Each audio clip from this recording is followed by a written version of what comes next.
Hello everyone, welcome back to InFocus, where we sit down with leaders, change makers, professionals to explore the ideas how we work and live. Rekha and her team work closely with workplaces to understand the culture better based on data, insights, and meaningful conversations. Hi Rekha, how are you today? I'm very well, thank you. Thank you so much for joining us here today for the shoot. Thank you for inviting me. Rekha, you've built a career around helping workplaces create a diverse and fair workplace culture. How did you start in this journey? It's been some time that I've been in the space of diversity, equity, inclusion. I actually did not choose diversity, equity, inclusion. In some ways, I think it was diversity, equity, inclusion that chose me. I was actually at that time building my career around organization design, development, change management, nothing to do with the world of DEI. And so I have to give credit to the organization I was working with at that point in time, which was British Council. It's a part of British High Commission. And I have to give some credit to the leadership team that actually asked me to lead this area. And I still remember as if it was yesterday that I was leading this organization restructuring exercise and organization design exercise for British Council. And it was going through this huge transition from a not-for-profit funded organization to a social entrepreneurship hybrid kind of a model. Mm-hmm. And so that's the work I was leading. It was very complex, it was very nuanced, and after I successfully completed it, the leadership team called me and they said, hey, we would like you to take additional responsibility for diversity, equity, inclusion. And in my mind, I was like, there's no way I'm going to do this, because I didn't know what DEI was, and B, in my mind, the closest association I had with diversity, equity, inclusion was these cultural lunches and the social events. And in a country that I come from, every state has a different cuisine, every state has a different food culture. And so cultural lunches was really about different food, different clothes, different languages. It was all of that. And I didn't see alignment between my skill sets, my education, and where I wanted my career to go. And so I said no. That was how it really started. Yes. And it was then that the leadership team called me and they said, hey, we have a diversity assessment framework, and all the 110 countries where British Council is present submit their evidence. Their performance is evaluated on diversity, equity, inclusion, and every country gets a score. Wow. The British Council India score is 3 on 10, which, as you can imagine, means that the country is the operations of British Council in India were doing just enough to stay out of trouble. And so we were just doing bare minimum to just get the legal compliance. And so I looked at the framework and I was like, okay, if this is what 3 on 10 is, and the scale goes up to 10, then I can, I had that change management hat on, and I was like, okay, these are some of the parameters that we need to meet, and I should be able to help the organization navigate to, like, how hard can a 10 on 10 be? And boy, was I wrong. It was a deep dive. And a deep dive meant that I started looking at policies, I started looking at job descriptions, started looking at where we were hiring from, who we were hiring, who were we more likely to hire, what were some of the biases that the hiring managers had, where were we posting the job, who was looking at those jobs, what does the current makeup of an organization look like, who was getting marginalized in the whole process, who was dropping from the hiring funnel in the council, and so started making sure that the job description was inclusive, the hiring process was inclusive, shortlisting was done by a diverse panel, interviews were inclusive, and that I still remember not many organizations do it even now, but this was when I started on this journey, is that the job description would clearly state that this is the salary band for this job. So imagine, we were probably one of the first organizations globally that started doing it. That for every position, it had to be advertised. It's not going to get filled up because you know someone and that person knows someone, and it's just going into your immediate circle. 2 years down the line, when it was time to submit the evidence again and the assessment came out, India had done 9 on 10. Oh, wow. And in my last year with the council, India was one of the 3 countries globally to do a perfect score of 10 on 10. And that's when I moved to Canada. And so that's really how I got into it. So you got them from 3 to 10, and then you decided to move. Then I decided to move borders and come to Canada, and with my family. So that was the next exciting phase. Amazing. Was there a specific incident that made you jump into this field? When they asked you, when you said no, what happened in the back end? Yeah, so I'm actually a very type A personality. You give me a challenge and I would take it head on. So initially I took it as a challenge, but the more I tried to understand the framework, the diversity assessment framework, the more I realized that I don't know a lot of answers. Why is it that at that age and stage in my career, I was a mother to 2 daughters. Before British Council, I was AVP of HR with one of the largest BPOs in the country. Why is it that I had gone so far in life and never questioned why is it that some people are not visible in the organization? Why is it that in a country of what was, I think at that time, 1.25 billion people, why is it that there were no people with disability, visible disability, either in our workplaces, in our school, in our universities? Why? Why is it that there are so many people that are living on the margins, that are disadvantaged, but there's no place and space for them in the organizations? Yeah. And so it really made me question some of those privileges that I had. And all of that actually was still from a position of power and privilege. That changed when I moved to Canada. And some of those privileges were stripped away from me, and I was looking for my first job. And like many immigrants, would know in this country that when you are new to the country, getting your first job is such a huge hurdle. So forget about a job. With all my credentials, I thought how hard can it be to get your first job? But just getting the interview was How many very, years very, of experience you had? 10 years. 10 years when I moved to Canada, and but there were a lot of people who were telling me that you have to start your career all over again. It happens to a lot of people, unfortunately. And I'm one of those stubborn ones. I was like, no, I'm not going to start my career all over again. I was very proud of what I had accomplished. I was very clear that I want to be in the space of diversity, equity, inclusion. I wanted to work with a dream company in a dream role. And so I ended up doing pro bono work. And I did pro bono work for about 9 months. And that's when, one of the most decorated organizations, Fortune 100 company, was looking for a director level person. And after 6 rounds of interviews, I was hired into this role. It taught me that it is not a fair world. It is not a level playing field. And sometimes you have to go through that grind in order to really understand what are some of the barriers that people are experiencing. Even now, when I deliver training programs or when we do some interventions, there have been times when people stay back after the training. They leave, they let everyone drop off the call, and then some people stay back. And they would tell me, hey, this was very good. The anti-racism training you did, thank you so much. I have a question for you. And then they say, do you also do this training program for schools?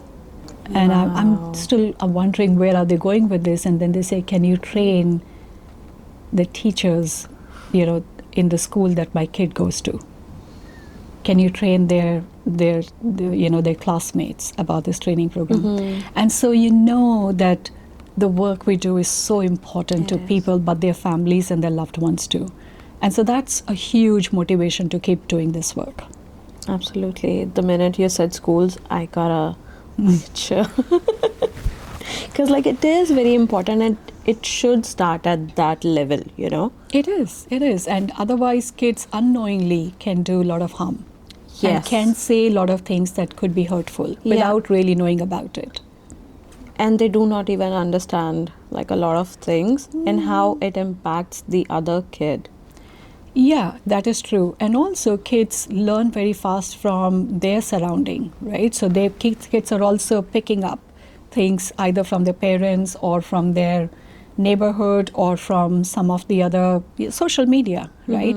And they just say it without really realizing it. And they could be commenting on people's hair, their skin tone, their accent, their names, right? And food, for instance.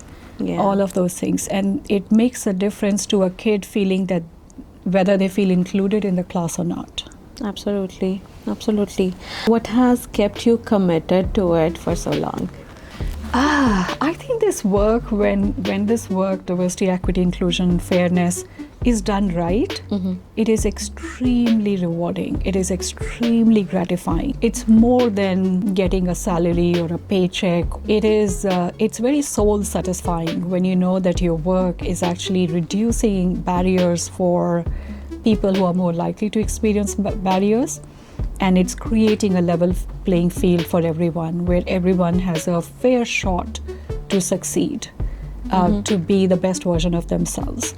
There is no artificial barrier created so that some people have a better chance to succeed and some people get stuck. Also seen the impact it makes to people's life and their career trajectory, right?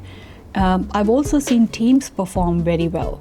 So when teams are inclusive, when leadership team is very inclusive and fair, the teams perform much better. They're some of the highest performing teams, I'm saying in Fortune 500, but also in small and medium businesses, are those that are led inclusively. And organizations that have invested in building a very inclusive culture, fair culture, are more profitable.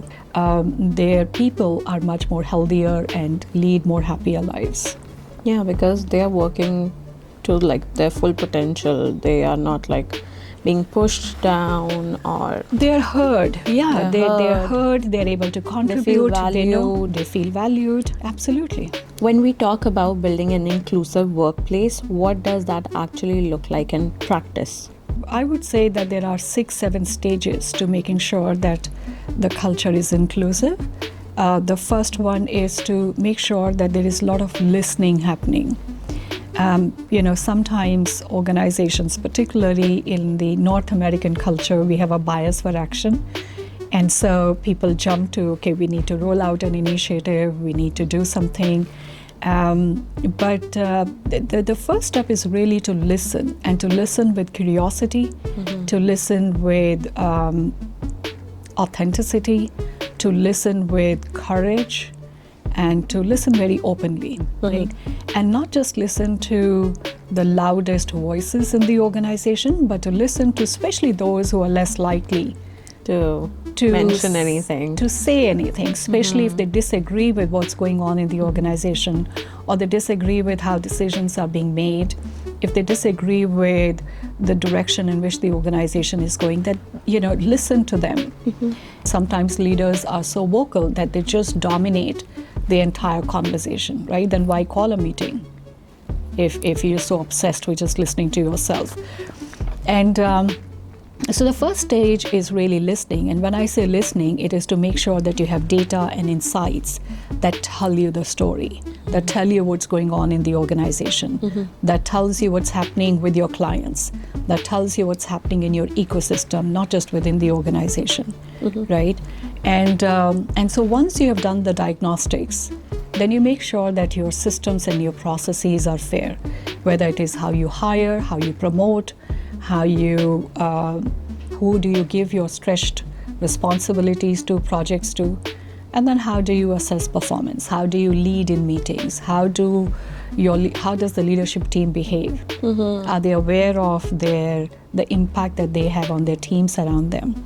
And then finally, data points around when you look at your performance rating scales, can you see some variance? And if you see a variance, do you think there's a particular demographic that is disproportionately getting lower rating? If that is the case, why is that the case, right? And then you should have metrics and accountability to make sure that you can see if you're making progress and if that progress is in the right direction, right? So those are some of the ways in which you can make sure that you have a rigorous process of making sure that the culture is inclusive. It's at every step. It's not like, okay, we did it at one phase and then we forget about it. Yeah. And then maybe at the end we'll check.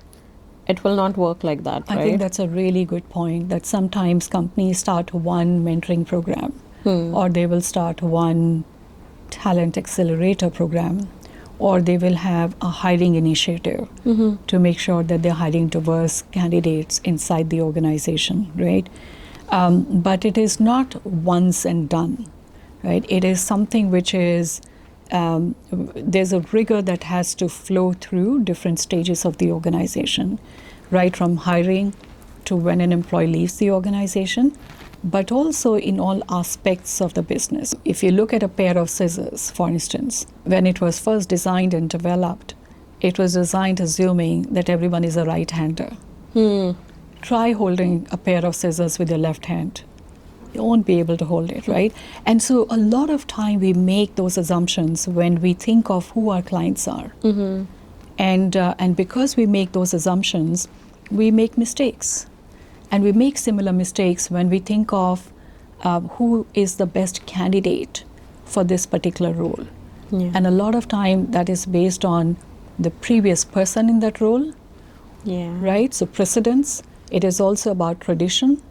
True. Or it's about our own preference, that we think so-and-so person will succeed in this role. And it may be completely wrong. Yeah, every time we generally give a requirement to any HR team that we need so-and-so person for a position, right? We already know these are the things I'm looking for in a person, right? You know, they say that a hiring manager decides in the first 5 seconds. They've already made up their mind. They don't know anything about that candidate. It's just the first few words that come out of their mouth or how they look like. And many such researches that have been done where they identified one job. So one company, one job. And the researchers sent 100 resumes. All those 100 resumes were exactly the same. They only made one variable. You know what was that variable? They just changed the name. So 50 resumes had a white sounding name, so the name that usually white people have, and 50 resumes had names that kind of were stereotypical of the names that you find in black community. They found resumes which had a black sounding name, stereotypically black sounding name, were 50 times less likely to get a call back for the interview. And what it tells us is that there is bias in the hiring process, even in today's day and age. And a lot of time we think this is a problem that our neighbor to the south has, that this is not a Canadian problem, right? Because we are really nice people. And yet a lot of these studies were conducted in Canada. And that too in Toronto, the city where we are really doing this interview from. And there are different versions of the same study that have been done for people with Indian names, with Chinese names. And we see that there is always a disparity between when we look at the results in terms of the callback. And it's not just callback, it's also in terms of performance evaluation and who gets to get promoted, so on and so forth. So a lot of times now when we're applying for a job application, we see these boxes. Mention your race, whether you're from LGBTQ, visible disability, non-visible, whatever. Why do you think they are adding it? That's such a good question, and it's a whole different space in itself. And so the process you're talking about, Sakshi, is called the self-ID or self-disclosure. The process is in place to make sure that the organizations are able to attract people from different demographics, right? Now, if you don't even know that the candidates are representative of some of those groups, you will not even know whether you are attracting diverse people in the first place. So that's the intent. The intent is to at least capture the data in order to make sure that your resume, your job description is seen by people from different groups, that you're attracting applications from different groups, and to also make sure that you know at what stage of the recruitment and hiring process are they filtering out of. So you want to know where is it that you're dealing with this problem. Now, there are a lot of issues around that. A lot of time people may believe that if they select, let's say, a category which asks them about their sexual orientation, right? They will think twice. If they have reasons to believe that the organization where they're applying for is not inclusive for people who are, not straight. Yeah. If they're a member of Two-Spirit, LGBTQ2S+, they will not select it. And so it opens another conversation that why should a candidate believe that it's an inclusive and safe place for them? And so what is it that you have done in the organization to make people feel safe in selecting those boxes? Companies have to do a lot of work, not just talk about it, but actually take actions in order to make sure that people feel confident when they're asked to select one of those boxes and self-disclose their identity. What does it look beyond their mission statement and policies? What actually needs to be done? And I think it takes me back to British Council days, because I was like, we have a policy. Why is it then that it's so hard for us to move from point A to point B, right? But having a policy is really the bare minimum that one needs to do. You can have the policy and it make zero impact on the ground.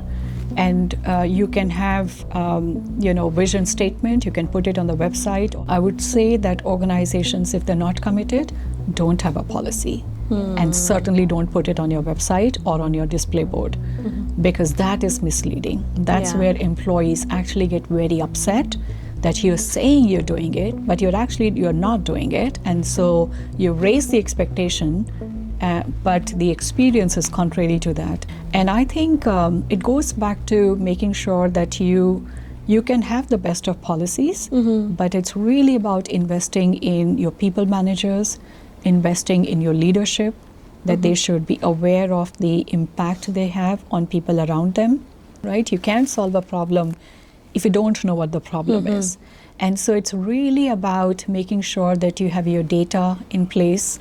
You do your culture surveys, you do your surveys about sense of belonging or inclusion in the organization, and you know where the pain areas are. How can people feel the difference in a truly inclusive work environment?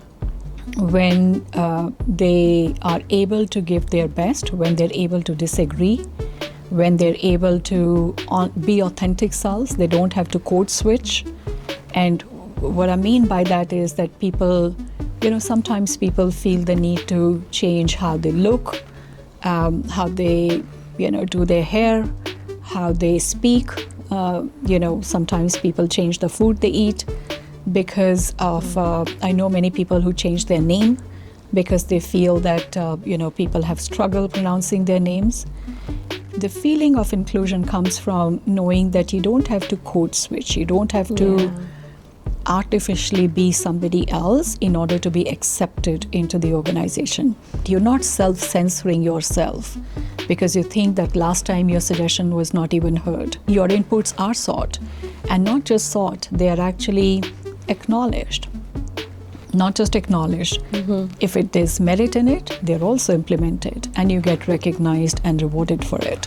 It's not just being reserved for a very The few seniors or not very few based on their demographic or based on certain preference, right? Those are the key areas where bias has been mitigated and there's a level playing field. So inclusion happens in a micro moment. It is how you feel on an everyday basis.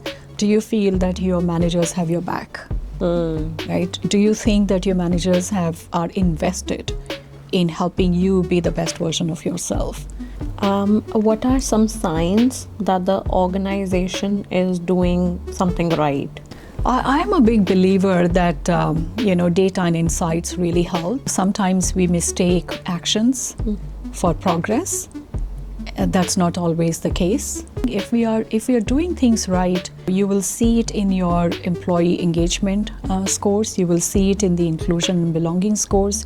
You will see that people will not want to attrite. They will not want to leave. They say that people don't leave jobs and companies, they leave managers. And so you see it in these things. And so you will know it when people are generally more creative. There's a shift towards solution mindset, growth mindset. People are just much more accepting of each other rather than just focused on differences, right? And your differences do not become your disadvantage. You're celebrated for your differences. And it's happening organically. It happens organically because you've taken care of barriers in your systems.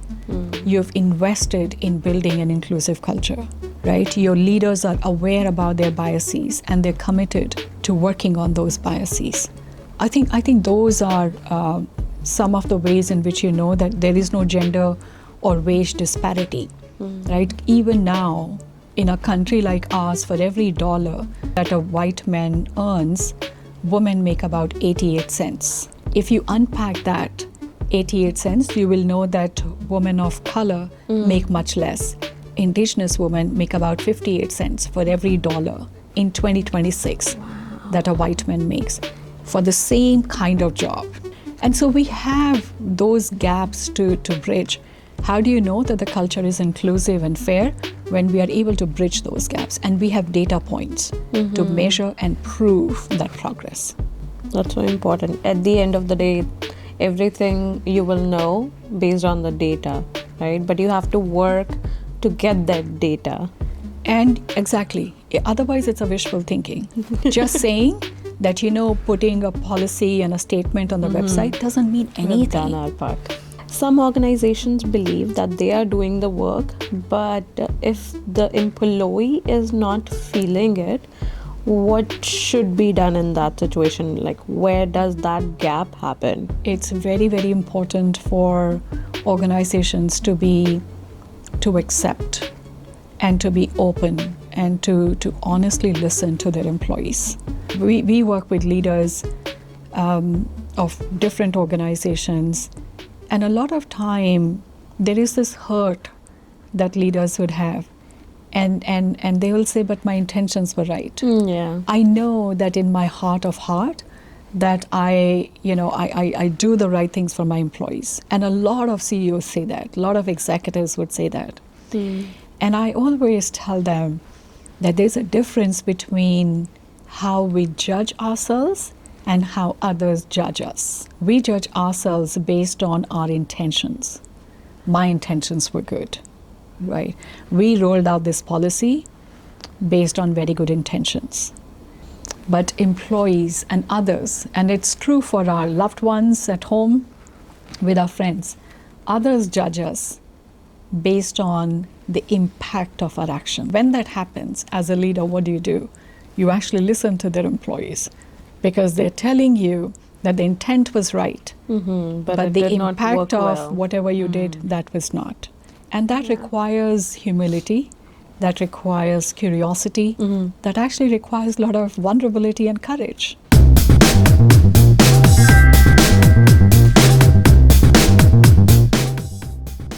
One word for people at the top of the organization who decide.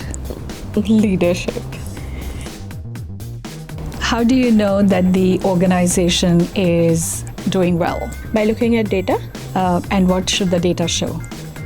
Diversity. How do you know as an individual that you're doing well? Progress. Yeah, another word for progress. Growth. Growth. So when we invest in inclusion, it makes the organization diverse. So everything. Culture? Exactly. When we are not aware of our assumptions, we are assuming.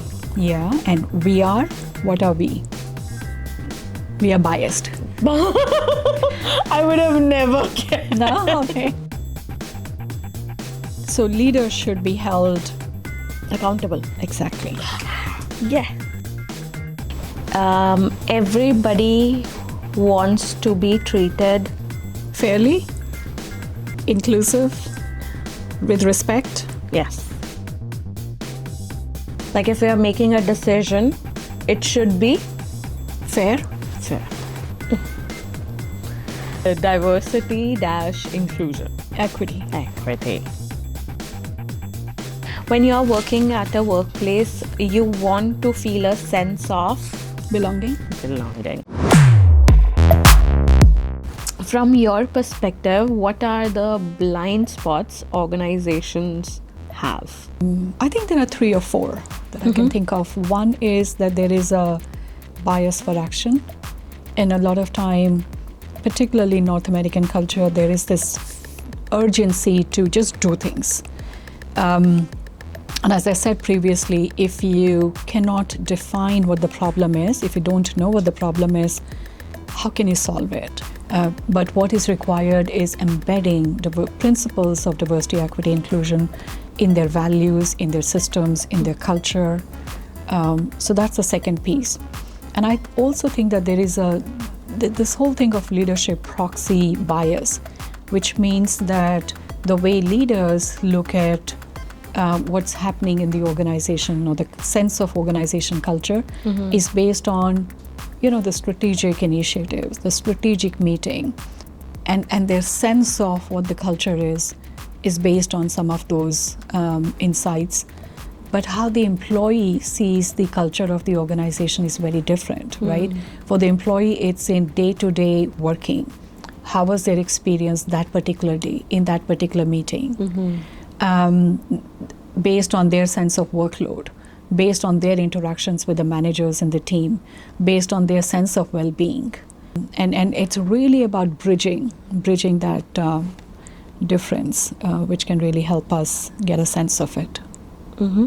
Where do organizations tend to overestimate their progress? So diversity, equity, inclusion are 3 different words. They're very, very different. It's sad, and it's also surprising that a lot of time if you go around a meeting room and you ask everyone, hey, what do you understand from DEI? 3 leaders will give you 3 different explanations of what they think inclusion is, what they think equity is. A lot of people cannot describe or explain what equity is.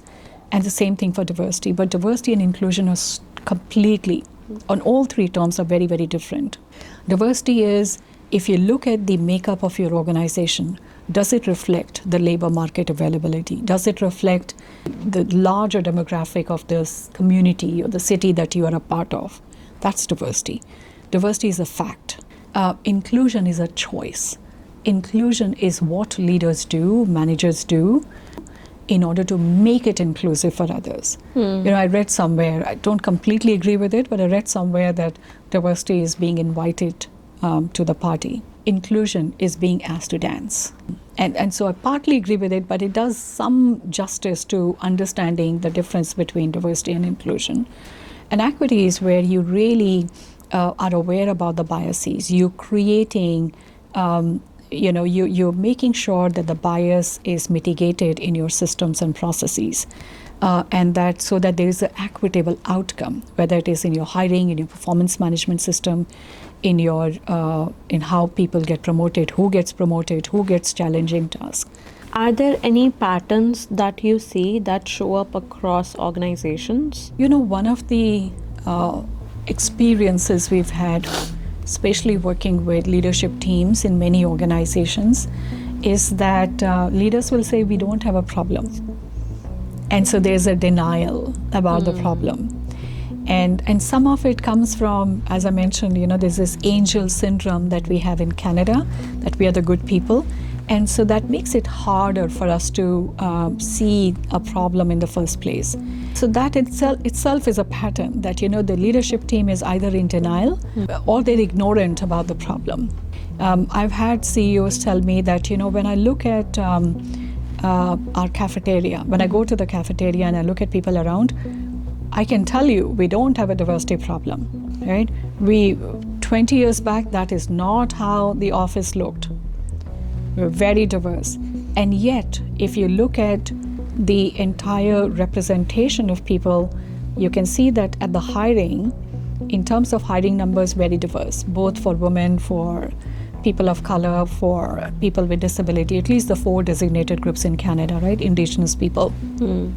And yet you will see that there's a steep decline in the number from manager to the next level.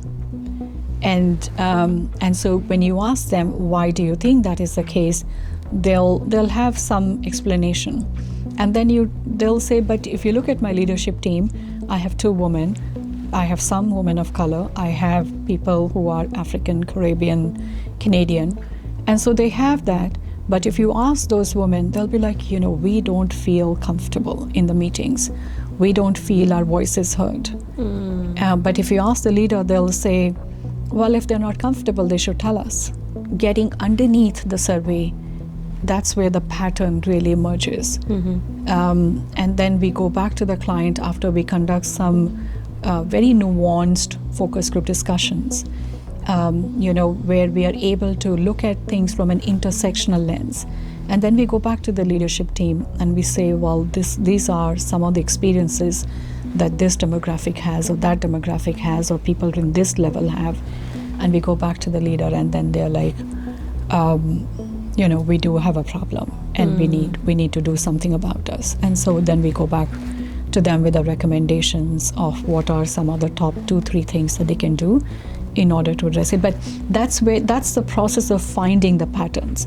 But a lot of time the patterns are where either women of color, Gen Zs feel that they're not understood, that they are underestimated, that they are seen as a risk or entitled. And it has to be unpacked by us.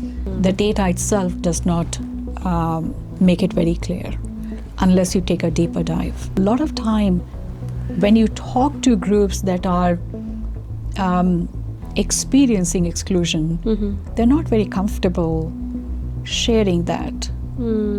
So you have to make sure that they feel comfortable and safe. Why should someone just trust you and share why they feel excluded in a team meeting? And so that's why doing this work is complex. It is also extremely, it's a high skill, high care practice where you have to ask the right question, you have to listen, you have to make sure that you are, the facilitator, for instance, have some shared experience and lived experience with the people that you're talking to, so that they can trust you. Connect, right? Yeah, they can connect, right? We don't just speak to groups that are likely to be discriminated. We also speak to groups that are likely not to experience barriers. And when we go back, we are actually able to show the variance from the norm. Are there any common signals that leaders should look for when they are looking at the data? It's very important for leaders to make sure that they're disaggregating the data so that they can look at it from intersectionality lens, right? if you go back to the pay gap, gender pay gap, if you just are looking at a data of 88 cents or 89 cents is what a woman makes as against $1 made by a white man, that's a data point. But if you unpack that and understand where is that 88 cent coming from, who is making 88, and you'll realize that actually the white women are making more than 90 cents. It's women of color who are making way less. And it's black women who are making even less. And it's indigenous women who are making even lesser. And so that's why disaggregating your data is very, very important. Once the organization has a data, right, and they clearly see that there's a problem, what are the ways or how can they respond to it? I'll give you a simple example.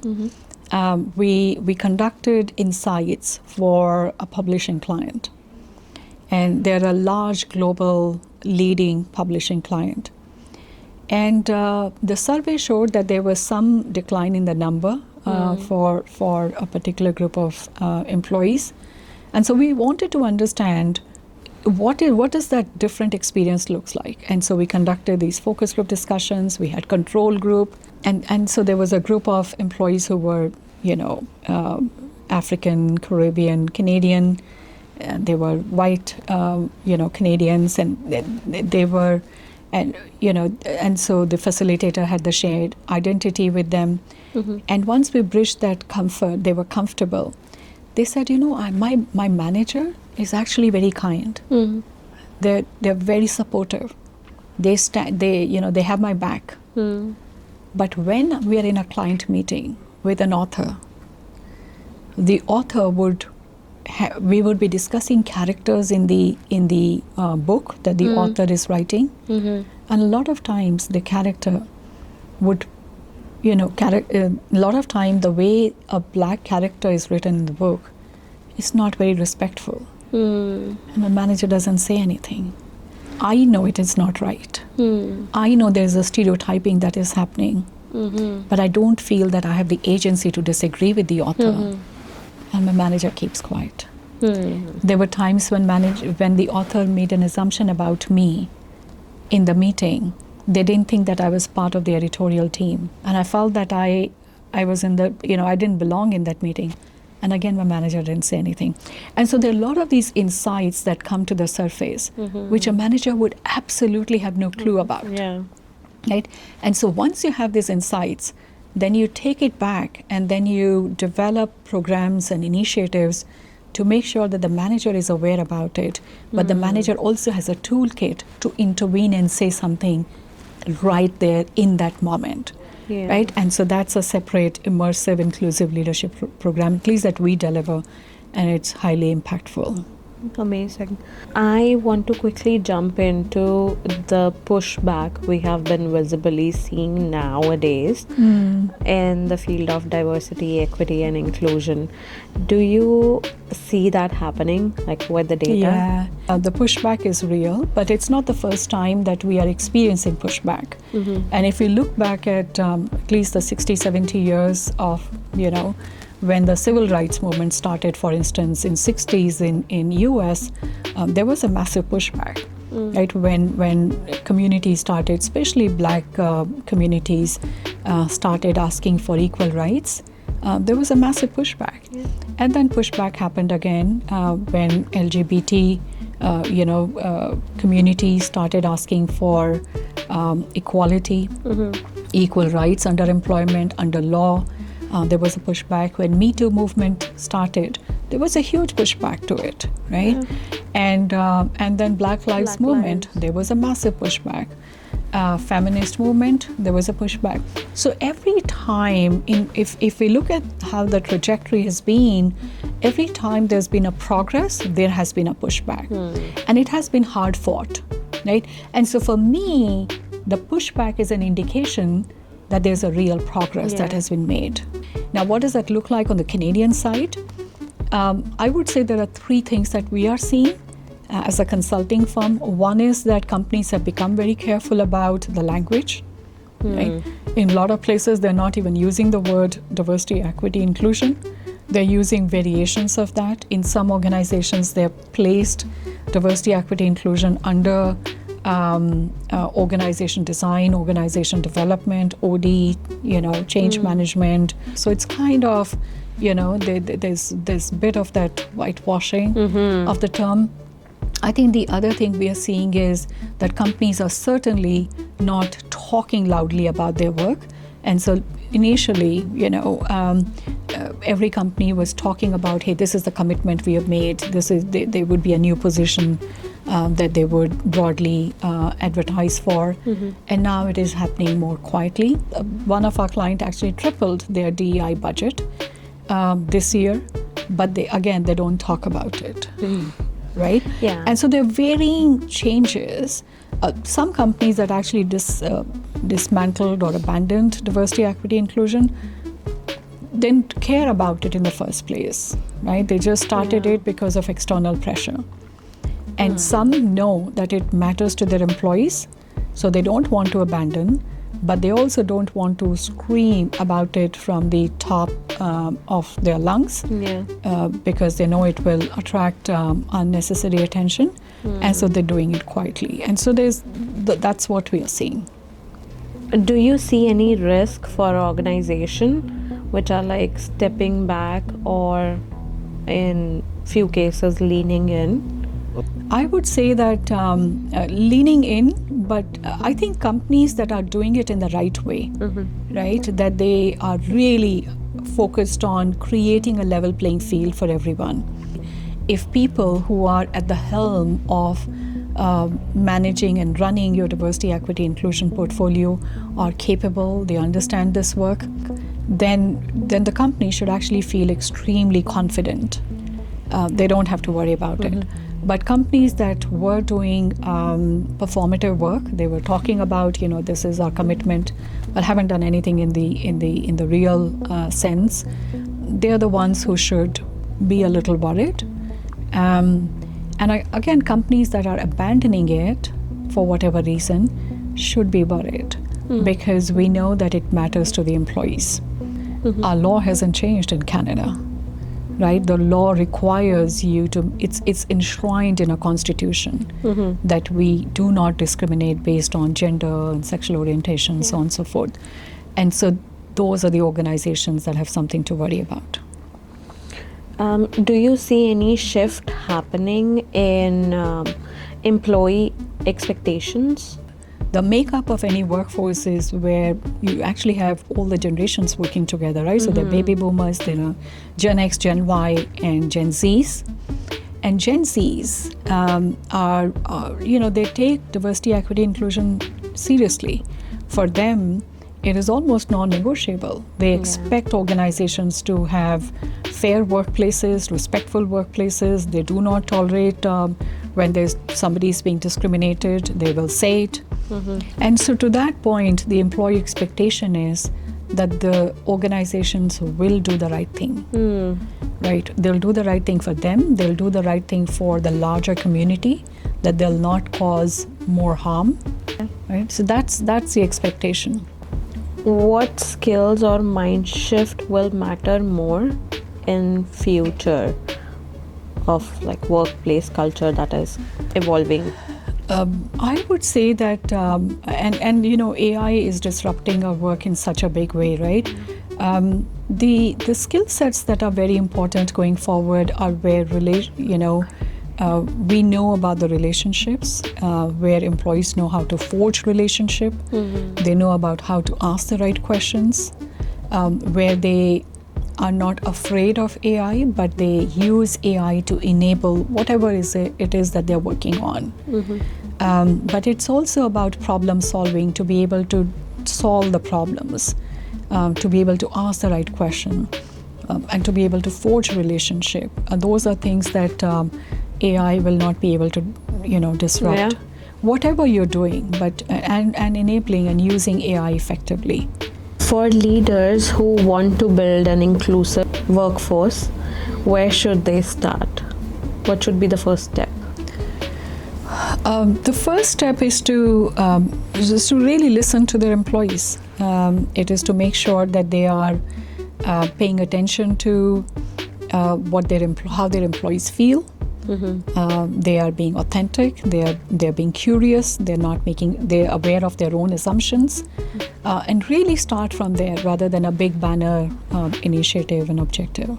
For all the leaders that are listening to us today, what is one mindset or one thing they need to carry to their workplace every day? Curiosity. When you're curious in a respectful way, you ask thoughtful questions and then you listen. And you do not become a victim of your own biases. And that's very important for leaders. Before we wrap up, Rekha, what is one thing that gives you hope for the future of workplaces? What gives me hope are, I think, two things. One is that the younger generation that is coming into our workplaces gives me tremendous hope. They have low tolerance for discrimination or barriers or anything that they see is unfair. I think that's one. The second thing is that we've already made long strides in our workplaces. There is more awareness about biases, about barriers than there were 10 years back. And more awareness should logically mean that there is more receptiveness to taking some actions and to fixing those barriers. And any message that you want to leave our viewers with? I would say that diversity, equity, inclusion is something that is not just leader-led. It is led by each individual in their own capacity. And so there is a part that all of us can do in being aware about our own biases and just be open, be receptive, and be inclusive. Thank you so much, Rekha, for joining us today and for sharing information on building an inclusive workplace culture. Thank you so much for having me. And I really hope that your viewers will be able to walk away with some insights and some learning from this conversation. This conversation is a powerful reminder that progress does not come from assumption. It comes from actions. It comes from learning, listening, and looking at the actual data and the lived experiences, and being willing to lead with intention. We will see you in the next episode. Till then, stay in focus.